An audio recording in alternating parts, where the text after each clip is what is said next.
നമസ്തേ സ്വന്തങ്ങളെ. പിന്നെ എല്ലാവരും സുഖമായിരിക്കുന്നോ? ചായ കുടിച്ചോ?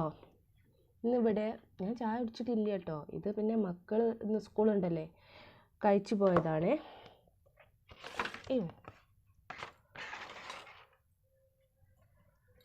ഇതാ ഇന്നിവിടെ പത്തിരിയും കറിയും, ബാജിക്കറിയില്ലേ അതും. ഞാനിപ്പോൾ കഴിക്കുന്നില്ല. ഞാൻ ഒരു 5 മിനിറ്റ് കൂടി വെയിറ്റ് ചെയ്യട്ടെ. എൻ്റെ ഏട്ടനുണ്ട് ഇന്ന്. എന്തോ ഹർത്താൽ അങ്ങനെ എന്തോ അല്ലേ വ്യാപാരികളത്. അപ്പം ഏട്ടൻ ഇന്ന് ലീവാണ്.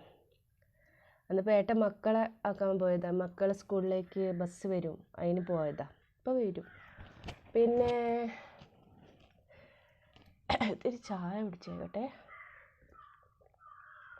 എനിക്ക് അന്ന് നമ്മൾ ഒരു പ്രൈസ് ഉണ്ടായിരുന്നില്ലേ, അത് വാങ്ങാൻ പോയ അന്ന് തൊട്ടിട്ട് തുടങ്ങിയതാ ജലദോഷം. മൂക്കുത്തിയും വെച്ചിട്ട് ജലദോഷം വന്നുള്ള അവസ്ഥ എന്താ അറിയുമോ? പോരാത്തന്നെ 2 എണ്ണം. അതിപ്പോൾ എനിക്കങ്ങനെ ജലദോഷമൊന്നും വരലില്ല. വന്ന ഇടങ്ങേറാണേനും. അന്ന് നല്ല വെയിലുണ്ടായിരുന്നു, അതാണ് കേട്ടോ. പിന്നെ ഇന്ന് ചിലവരൊക്കെ വീട്ടിലുണ്ടാവുമല്ലോ അല്ലേ, ഫ്രീ ആയിട്ട് ഇരിക്കുന്നുണ്ടാവും അല്ലേ. ഇന്ന് ഞങ്ങൾക്ക് പിന്നെ ഉച്ചയ്ക്ക് ശേഷം ഒന്ന് പുറത്ത് പോകാനുണ്ട്. വേറെ എങ്ങോട്ടുമില്ല, ടൗണിലേക്കൊന്നുമല്ല, ഞങ്ങൾ ഈ ഇട്ടാവട്ടം തന്നെ. പിന്നെ സ്റ്റോറിൽ പോകാണ്ട്. ഏട്ടന് ലീവുള്ളപ്പോഴേ പറ്റുള്ളൂ സ്റ്റോറിൽ പോകുന്നത്. എനിക്ക് പറ്റില്ലല്ലോ, എനിക്ക് കയ്യിൽ വെയിറ്റ് പൊന്തിക്കാൻ ഒക്കില്ല. അതുകൊണ്ട് ഏട്ടൻ ലീവുള്ള സമയത്ത് പോവുക ചെയ്യുക. അങ്ങനെ സ്റ്റോറിൽ പോകാണ്ട് അങ്ങനെ ചില്ലറ പണികൾ. പിന്നെ ഇന്ന് 2 കാര്യം പറയണമെന്ന് വിചാരിച്ചു. ഞാൻ കുറച്ച് ദിവസമായി ചക്ക കഴിക്കണമെന്ന് വിചാരിക്കുന്നത്. എന്താണെന്ന് വെച്ചാൽ നമ്മളിപ്പോൾ കേരളത്തിലാണ് എന്ന് പറഞ്ഞിട്ട് കാര്യമില്ല. ഞാൻ 2 വർഷമായി, ഈ കൊല്ലം കൂടി കൂട്ടിയാൽ 2 വർഷത്തിൻ്റെ അടുത്തായി ചക്ക കഴിച്ചിട്ട്. മാങ്ങ കിട്ടും കേട്ടോ, മാങ്ങ നമുക്ക് കടയിൽ നിന്നായാലും. ചക്ക കണ്ടിട്ടുണ്ടായിരുന്നു കേട്ടോ, വണ്ടിക്കാരിങ്ങനെ വിൽക്കുന്നത് 2 വട്ടം കണ്ടിട്ടുണ്ടായിരുന്നു. ഒരു വട്ടം കണ്ടപ്പോൾ ബസ്സിലായിരുന്നു, ഒരു വട്ടം കണ്ടപ്പോൾ കയ്യിൽ പൈസ ഇല്ലായിരുന്നു. അങ്ങനെയാണ് കേട്ടോ. പിന്നെയെന്ന് വെച്ചാൽ നമ്മൾ വാടക വീടല്ലേ, നമുക്ക് സ്വന്തമായിട്ടെന്ന് പറഞ്ഞാൽ ചക്കയും മാങ്ങയും തേങ്ങയും ഒന്നുമില്ല, എല്ലാം ഇപ്പോൾ വാങ്ങണ്ടേ. പിന്നെ അത് കണ്ടറിഞ്ഞ് ആരെങ്കിലും തരുമെന്ന് വെച്ചാൽ അതും ആരും തരുമൊന്നുമില്ല. തരുന്ന ചില സ്ഥലങ്ങളിൽ ഉണ്ടാവാം, ചിലവരൊക്കെ തരും കേട്ടോ. പക്ഷേ ഞാൻ 2 കൊല്ലമായി കഴിച്ചിട്ട്. ഈ എന്താ പറയുക, യൂട്യൂബിൽ തന്നെ ചക്കപ്പുഴുക്ക്, മത്തിക്കറി, ചക്കപ്പുഴുക്ക്, ചിക്കൻ കറി എന്നൊക്കെ കാണുമ്പോൾ വായിൽ വെള്ളം വരും. നമുക്ക് മടിയൊന്നുമില്ല കേട്ടോ അത് നന്നാക്കാൻ, കിട്ടാത്തതിൻ്റെ കുറവേ ഉള്ളൂ. ചിലവർക്കൊക്കെ ഉണ്ടെങ്കിലും അത് എന്നാ അതിന് പറയുക, ആ പശിയൊക്കെ ഉണ്ടല്ലേ, അതൊക്കെ കയ്യിലാവണമെങ്കിൽ അയ്യോ എന്നൊക്കെ പറയില്ലേ. ചിലവർക്ക് താല്പര്യം ഉണ്ടാവില്ല. പിന്നെ ഇത് കേൾക്കണ ആരെങ്കിലും വിചാരിക്കും അയ്യോ ചക്കയല്ലേ ഞാൻ തരുമായിരുന്നു എന്നുള്ള ചിന്താഗതി ഉണ്ടാവും. ആ ചിന്തയ്ക്ക് നന്ദിയുണ്ട് കേട്ടോ. പിന്നെ എന്തറിയാനാ, നമുക്ക് അങ്ങനെ ചിന്തിച്ചുത്തിരിക്കാനല്ലേ പറ്റുള്ളൂ, കൊണ്ട് തരാനൊക്കെ. പിന്നെ കൊണ്ട് തന്നില്ലെങ്കിലും വേണ്ടിയില്ല, ഈ ഭൂമിയിൽ ഉള്ള ഇങ്ങനെയൊക്കെയുള്ള ഓരോ മധുരം നുകരാൻ ഇല്ലാത്തവന് കൊടുക്കുമ്പോൾ അതൊരു സന്തോഷം വേറെ തന്നെയാണ്.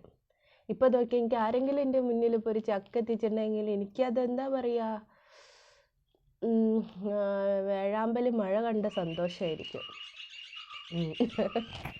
ഇത് പറഞ്ഞിട്ട് കാര്യമില്ലല്ലോ, കിട്ടാത്തത് ഇതൊന്നും പറഞ്ഞിട്ട് കാര്യമില്ല. പിന്നെ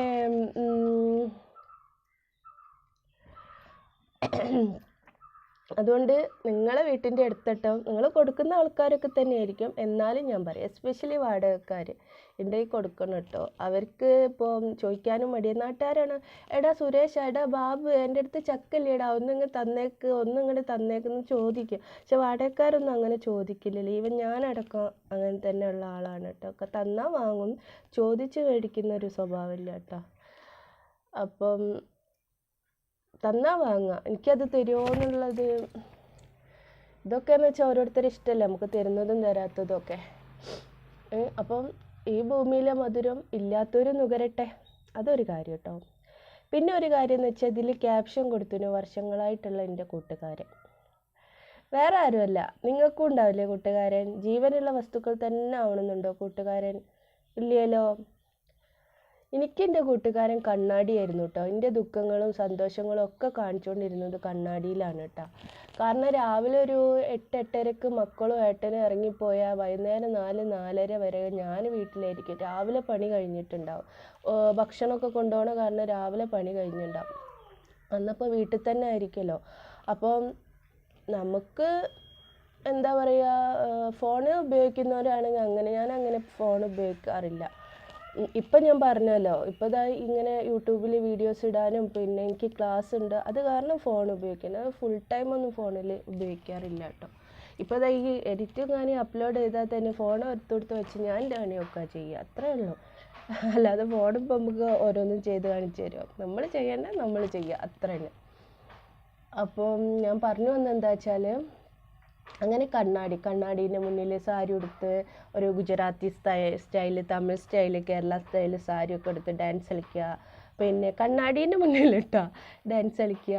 പിന്നെ അങ്ങനെയൊക്കെ ഓരോരോ ഇത് നമ്മളെ മനസ്സ് തന്നെ എൻ്റർടൈൻമെൻറ്റ് ചെയ്യുക. അല്ലാതെ വട്ടൊന്നൊന്നും ഇതിനാരും വിചാരിക്കേണ്ട കേട്ടോ. ഇതൊന്നും വട്ടല്ല. കാരണം മിണ്ടാതെ കുത്തിരിക്കുന്നതാണ് ഏകദേശം വിഷാദ രോഗത്തിലേക്ക്, മെൻ്റൽ ഡിപ്രഷനിലേക്കൊക്കെ പോവുക. അതേസമയം നമ്മളെ സന്തോഷം കണ്ടുകൂട്ടും, അതിനൊന്നും ഒരു തെറ്റും പറയില്ല. ആണുങ്ങളും ഞാൻ കണ്ടിട്ടുണ്ട് കേട്ടോ, വണ്ടീനോട് പറയും, എടാ കുട്ടാ നമുക്കിന്ന് പോവല്ലേ, ഇന്ന് കുറച്ച് ലോങ് യാത്രയാണ് കേട്ടോ. ആരോട് പറയാ? വണ്ടീനോട് പറയും.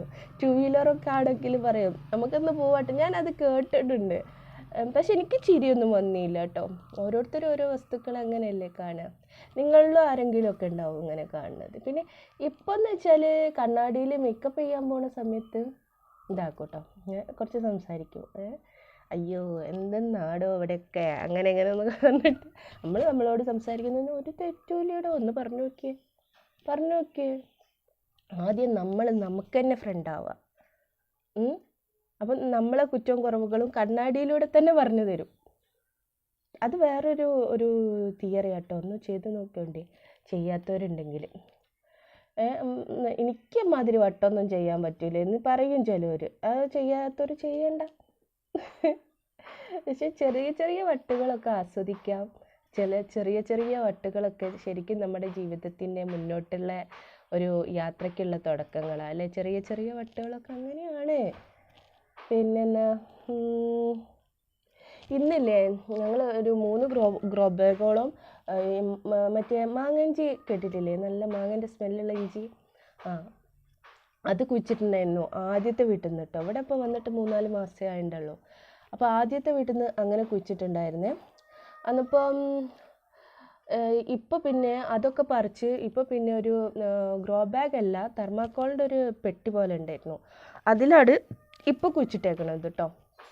അപ്പോൾ അത് ഏകദേശം പറിക്കാനായിക്കണം, നോക്കി നോക്കണമെന്ന്.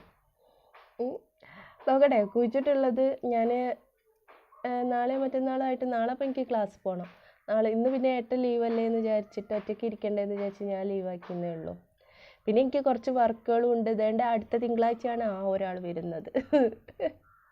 അതുകൊണ്ട് അതിൻ്റെ വിശേഷങ്ങൾ ഞാൻ പിന്നെ പറഞ്ഞിട്ടുണ്ട് കേട്ടോ. പോട്ടറിയും കൊണ്ട് പോകേണ്ടി വരും, അത്രയും സാധനങ്ങൾ ഉണ്ടാക്കി വെച്ചിരിക്കണം. എൻ്റെ അമ്മോ ഇവിടെ അലമ്പായി കിടക്കുന്നുണ്ട്. എന്താ വെച്ചാൽ ഓരോ വർക്ക് ചെയ്തിട്ടും കട്ട് ചെയ്തിട്ടും പീസ് ചെയ്തിട്ടും ഒക്കെ ആയിട്ട് ഇനി ഒരാഴ്ചയും കൂടിയുള്ളൂ. അത് കഴിഞ്ഞാൽ ഫ്രീ ആയല്ലോ. പിന്നെ അമ്മ പഠനത്തിലേക്ക് ഒരു തിയറീൻ്റെ പഠനത്തിലേക്കുള്ളത്. അപ്പോൾ ഇന്നത്തെ വിശേഷം ഇത്രയൊക്കെ ഉള്ളൂ കേട്ടോ. വിശേഷങ്ങൾ കേൾക്കാൻ നിങ്ങൾ ഇരിക്കുന്നുണ്ടാവുമെന്ന് ഞാൻ വിചാരിക്കുന്നു. പിന്നെ നിങ്ങളെ വിശേഷങ്ങളും കമൻറ്റ് പരമായിട്ട് ഇടേണ്ടി കേട്ടോ. എനിക്കും അറിയാമല്ലോ എന്തൊക്കെയാണ് വിശേഷങ്ങൾ. നിങ്ങളെ നാട്ടിൽ ചക്ക ഉണ്ടായിട്ടുണ്ടോ, മാങ്ങ ഉണ്ടായിട്ടുണ്ടോ, അങ്ങനത്തെ കുഞ്ഞു വിശേഷങ്ങൾ അറിയാം. വലിയ വിശേഷങ്ങൾ അറിയാം. അപ്പം നമുക്ക് കമൻറ്റിൽ പറ്റില്ലല്ലോ. അപ്പം ഇനിയിപ്പോൾ ഏട്ടൻ വരുന്നുണ്ട്, ചായ കൊടുക്കട്ടെ കേട്ടോ. Okay bye. നിങ്ങൾ സംസാരിക്കണോ? കുറച്ച് കഴിഞ്ഞിട്ട് പറയാം അല്ലേ? ആരുമില്ല. വന്ന് പോയിക്കോളി എന്നാല്. എന്നായിക്കോട്ടെ. സുന്ദരനായിട്ടില്ല, നമുക്ക് സുന്ദരനായിട്ട് വരും.